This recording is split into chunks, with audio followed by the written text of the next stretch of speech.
Getting started with creating video content can be a daunting task, especially if you've never created an effective video before. But remember, the first time is always the hardest. It will get easier. As Mark Twain once said, the secret of getting ahead is getting started. The secret of getting started is breaking your complex, overwhelming tasks into small, manageable tasks, and then starting on the first one. Now you may be asking yourself, what are the complex, overwhelming tasks that you need to break down into manageable tasks to get started with creating video content? Let's check in with Whipster, a video workflow and collaboration platform, on their checklist of tips for getting started with video marketing. Hello, I'm Rollo. And I'm Julia. Julia knows a little bit about video and a lot about marketing. And Rollo knows a lot about video and a little about marketing. Today, we're going to be your guides for getting started with video marketing. If adding video to your marketing mix seems overwhelming, don't worry. We're going to go through concrete examples and go over key concepts, and we'll use examples from our own experiences to help get you started. And don't worry about taking notes because everything we cover will be in the resources section of this lesson. All right, Rollo, let's get started.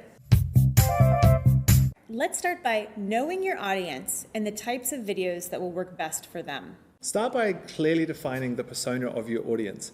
Who are they? What sort of things do they like? Remember, these are your customers. So think of video as entertainment for this audience, not as advertising. Make sure your video fits with the style of the channel.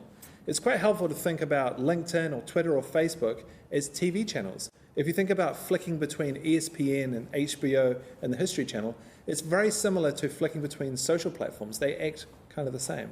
All right, so let's use Whipster as an example. Our audience is creative video teams at companies like yours. So we create longer form educational content or series-based content and put that on YouTube, where people have already opted in and subscribed to learning more. Once you know your audience, create goals for each video.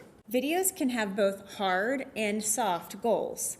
At Whipster, we use a goal framework and break it down into the following components: the brand moment, the business moment, and the entertainment moment.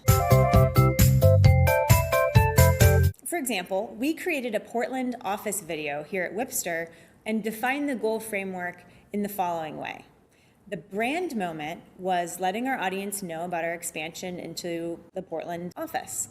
The business moment was using the video to promote roles that we're hiring for and give us a recruiting boost. And the entertainment moment was letting our audience know a little bit about our culture and giving them a behind-the-scenes look at our obsession with LaCroix. So essentially, every video is responsible for conveying a set of predefined moments to your audience. And once you define those goals, or moments as we like to call them, then you can start to think about the topics for your individual videos. You can make a video about just about anything. So when it comes to choosing topics, it can be helpful to actually think of a collection of topics. So these collections are like a mini series for your audience. The topics within each collection should be somewhat relevant to your business, but of high interest to your audience. It's similar to how you approach the content creation process when blogging. The goals are twofold. One, to create an ongoing relationship with your audience and establish credibility. And two, increase the number of people who find you when searching on Google. All right, so let's look at an example here at Whipster. So at Whipster, we're a video feedback and collaboration platform. I know we're getting a little meta here, but our audience is actually video creatives and video marketers, much like yourself. So our collections need to speak to the interests of these two key groups. So we have a collection at Whipster called Making Video, and this collection really serves the needs of our video creatives. We cover how-to tips about video editing, video hardware, video software, and stay up to date on trends so that we can share them with this audience.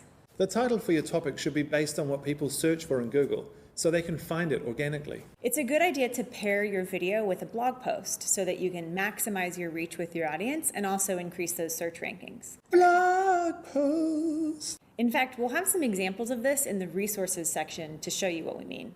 All right, once you're regularly publishing videos, you're gonna wanna start to take a look at the analytics of how they're performing. This is where you'll start to figure out who's watching them and for how long and how they're landing with your audience. Once you start to see the kinds of videos and topics that your audience is really into, you'll simply adjust your content strategy and do more of those topics in the future. Next up, who owns the video process at your business? In a lot of cases, the marketing team owns the video process, but who specifically is going to manage the team, the timelines, the calendar, all of the little pieces that are involved in making video? To figure out who's the best person to manage the process at your company, we've broken it down into key components that they'll want to be able to handle. Number one, project management, which refers to the person or people that own the content plan, the timelines, and making sure the right people are involved week to week. Number two, video making, which refers to the actual shooting and editing of video footage. And number three, sharing, which refers to publishing, tracking the analytics, and actually communicating with your audience as they react and respond to your videos. If you're a bigger company, you might have a number of people or even teams assigned to all of this. But if you're a smaller company, don't worry. Sometimes this can all happen with just one person. The key concept here is without a really clear owner and plan, your video strategy will end up being rather ad hoc and a little reactive, instead of strategic and intentional, which is what we're after. And now we'll talk about creating a repeatable process. You can have the absolute best and most strategic video plan in the world, but in our experience, if you don't have the following pillars, the 3 C's, if you will, you'll struggle to get things off the ground. Commitment. Plan on committing to a certain number of videos over a certain time period. Say 100 videos over 6 months. Don't worry about the audience size or views. The value is in getting comfortable making video. Calendar. Making video routine and a part of everyone's schedule is really important. So simply block everyone's calendar for a certain amount of time every week so that everyone's dedicating enough resources to the initiative. Content. Map out key themes and think about how they build on each other, and also how they map to things happening in your business or even the industry. Once you have your video process outlined, you'll want to determine your toolkit. Let's get an idea of the 2 main categories when it comes to video hardware and software: production and post-production. Production tools are used to create scripts and actually shoot video. Could be your phone, video cameras, microphones, lighting. Post-production refers to what occurs afterwards. This is where collaboration and review occurs as you stitch together video, music, and graphics to tell a story. Once you have your final approved version, you can now distribute the video for people to see. So a key concept here is to start small. You can build your video toolkit as you grow and produce more and more video. Here's our basic video toolkit at Wipster, and don't worry about writing this down, we'll have a list of this below the video. Production tools. Google Docs for scripting. We sometimes shoot on a phone. We use the Panasonic G7 camera for videos like this one, an Amazon basic tripod, and the Tascam field mic, and basic Amazon LED lighting. Post-production tools. We edit video with Adobe Premiere. We use music from Marmoset Music and get graphic templates from Envato. We share edits for review and feedback on Wipster, and we host video on YouTube, Wistia, LinkedIn, Twitter, Facebook, and Instagram. And the last thing we're going to cover is how to analyze and measure your videos. Let's review some of the key metrics that we care about: views, viewing length, and audience engagement.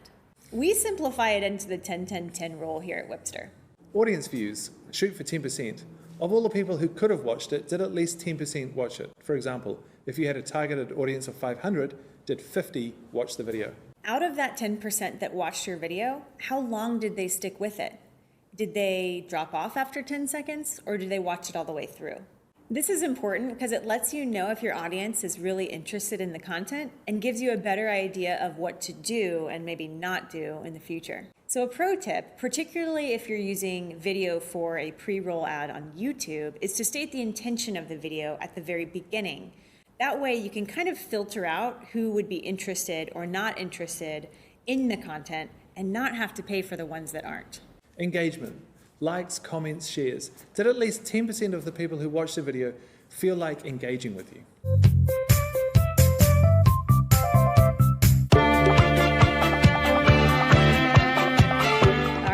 that's a wrap. We've touched on a lot of video topics today.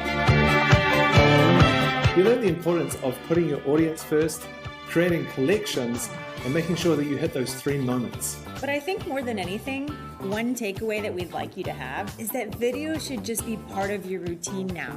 Simply commit to doing it daily or weekly and just keep on doing it. Take that first step of getting out there, even if it's just to one person, and embrace that positive and constructive feedback, because it's a journey and you'll just get better and better.